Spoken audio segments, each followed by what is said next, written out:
Hi everyone, this is Stephen from Maxfield, and today I have the pleasure of interviewing Maria Waite from Enuff with the Stuff in Virginia. And Maria, thanks for joining us today. Thanks for having me. I appreciate it. So I understand you just won the 2019 Service to NAPO. Can you tell me a little bit about that, please? Sure. Yeah, I've been a volunteer with NAPO for pretty much since the beginning when I joined NAPO more than 12 years ago. And so this was just a recognition for a specific type of program that I started for the members who have been in NAPO a little longer, called Golden Circle. And so I was just recognized for all of those accomplishments. So, yeah. And I understand you're also very active in having a blog and doing podcasts. I have a podcast. Yes, I've started. I have 12 episodes now.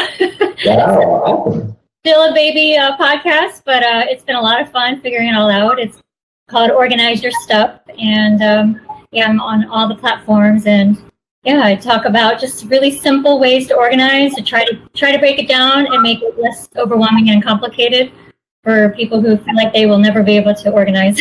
So Yeah, speaking of things that you never get done, New Year's just happened, and a lot of people have some New Year's resolutions. Mm-hmm. Any tips or tricks as to why the New Year's resolutions tend to fall off after week 3 and how to prevent that from happening?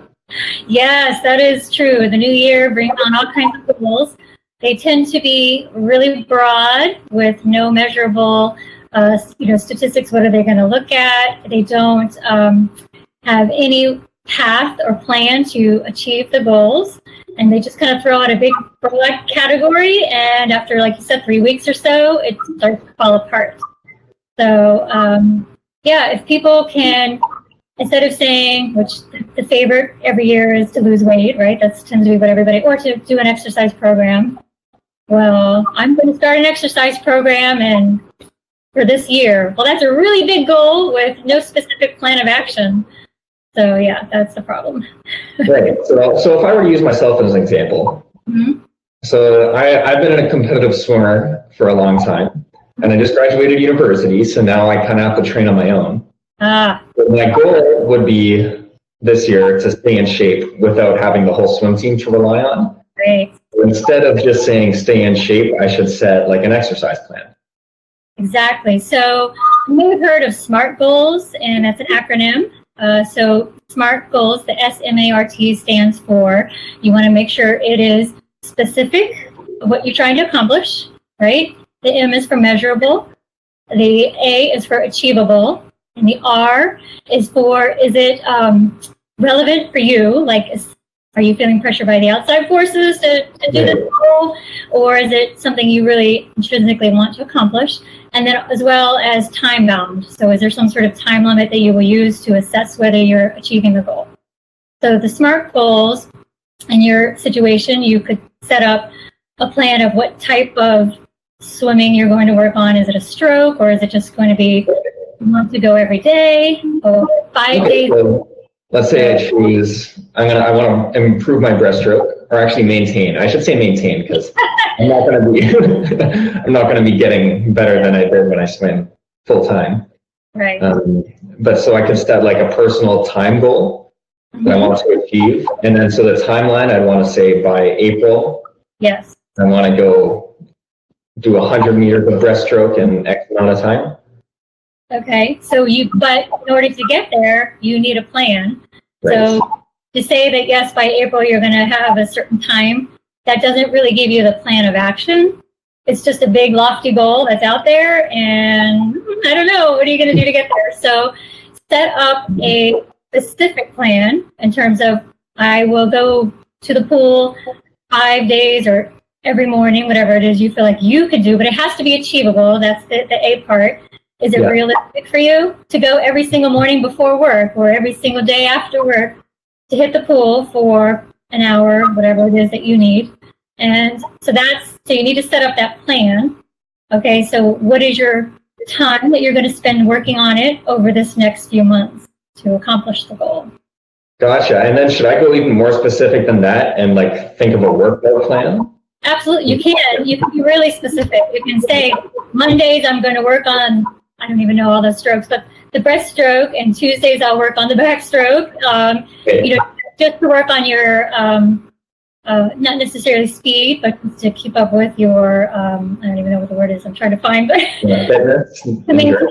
to just maintain that longevity in the pool. So you can create a plan for the week if you want to do, 3 days breaststroke, 2 days something, and then another day off. I don't know. So you come up with that, but it has to have a definite plan of action. So it can't just be, I'm going to go swimming every day after work. That still is setting yourself up for failure because you don't have a specific plan of what you'll do when you get to the pool each day. Great. Okay. So for anyone who's maybe planning on organizing, how do you think max sold could fit into that SMART goal? Right. So people who are using max sold tend to be who are downsizing. And so they tend to put off the downsizing part of it until the last minute, right? But if they can think ahead, like say this year, it's January, I want to get my house on the market by May. So they can start setting up an action plan with that time frame in mind. That's their time frame, their limit. So from that, they can come up and say, well, if I do 5 days a week, I spend an hour a day, each day, maybe in a different room, or an hour a day in a specific room until it's finished. Then I move on to the next room.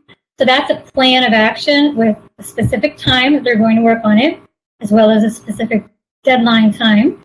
And based on how much stuff they have in the home or their energy level, it could be achievable. Maybe it needs to be cut back. Maybe it could be even more. It could be 2 hours or 3 hours, depending on everyone's situations. Of course, all different. Right. And so would you, as a professional organizer, do you do a lot of SMART goal planning with your clients? Yes, we try and come up with that timeline and realistic time frame based on their energy.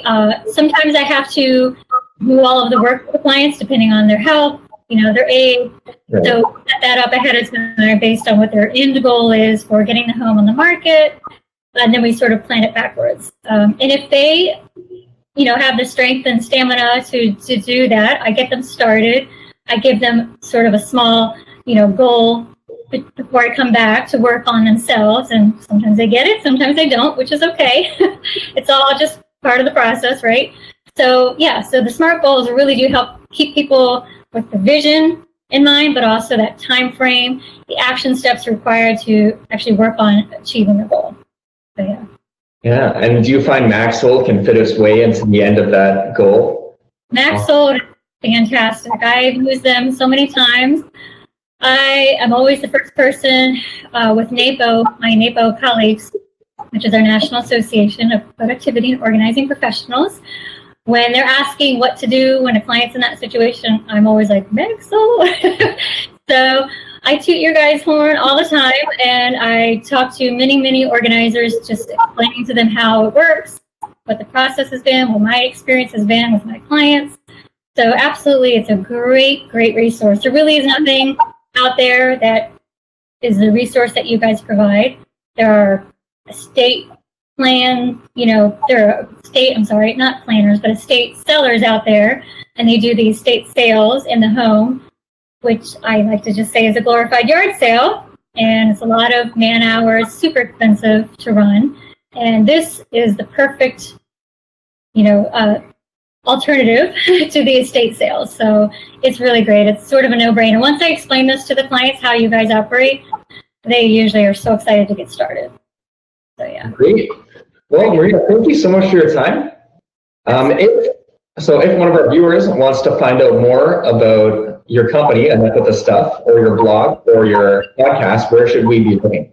Yeah, so the website is enuffwiththestuff.com, and it's spelled ENUFF, so it rhymes with stuff.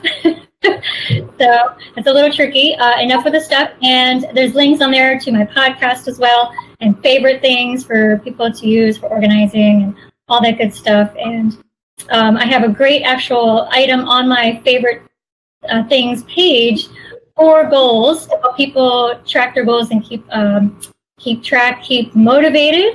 So if somebody wants to go look at that, that's great. It's called the 48-week achievement plan, and it's not mine. It belongs to another organizer who created it. It's fantastic because it has that wiggle room built into it, so that you don't feel like, oh, I slipped up. Now I just have to forget it for the year. Now I'll just start over next year. It has that built-in forgiveness for accomplishing goals. So I definitely encourage people to try that as well to help them accomplish their goals, whatever it is. Cool. Great. Well, thank you so much for your time. It's been a pleasure to get to speak with you today. Yeah, thank you. Thank you. Okay, take care. Okay, bye-bye. Bye.